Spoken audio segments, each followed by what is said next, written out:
Shauyana aspire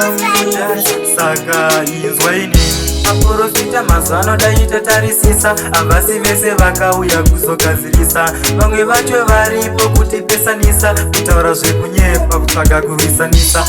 mwanakomana akazonanga mai uroye audzwa kuti vakahuwana kukaroye mwanasikana akafa achitungwa nehwaye hakuna mumwe kunze kuvakufuta mai amai mere vakaibongomora chokwadi here mwana wandakazvara kundinanga pachita here vanhu vakazara kuti vana vake ndini ndiri kumuchira amai mere vakaibongomora chokwadi here mwana wandakazvara kundinanga pachita vanhu vakazara kuti vana vake ndini ndiri kumuchira daindainzi ndinoda nyama zvekudaro panye ndichikushayira mari yekuchikoro handiti dai ndakakudya ndakarerutsa mutoro mwanangu wakura pamwe kuda ongororo ndaisamboziva kugara pachituru ndichikuriritira uvewo munhu mukuru nhasi wondirwadza kasika turuturu uchindiudza ndiri kutya vazukuru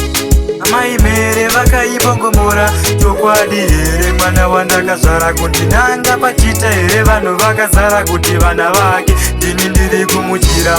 amai mere vakaibongomora chokwadi here mwana wandakazvara kundinanga pachita vanhu vakazara kuti vana vake ndini ndiri kumuchira ndakambokuudza siya zvemaprofita nhasi unochiona manjeko zvakusvitsa mwanangu apa iwe uchatondiripa ende inotsika ini ndiri kutoida ikafa pano iwe haungapaponi ngozi yawatanga iyi haungaigoni ndichaudza hama dzangu dzisare dziti plani ndafunga kumwa mushonga ini kufa kuri nani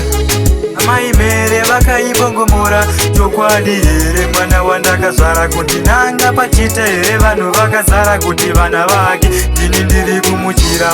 amai mere vakaibongomora chokwadi here mwana wandakazvara kundinanga pachita vanhu vakazara kuti vana vake ndini ndiri kumuchira daindainzi ndinoda nyama zvekudaro paya ndichikushayira mari yekuchikoro handiti dai ndakakudya ndakarerutsa mutoro mwanangu wakura pamwe kuda ongororo ndaisamboziva kugara pachituru ndichikuriritira uvewo munhu mukuru nhasi wondirwadza kasika turuturu uchindiudza ndiri kutya vazukuru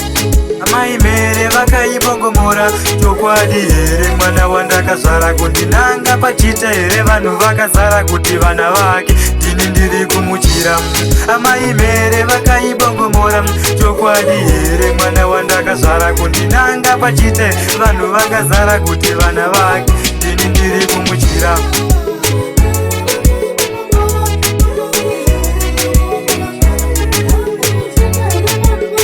kuti vana vake ndini ndiri kumuchira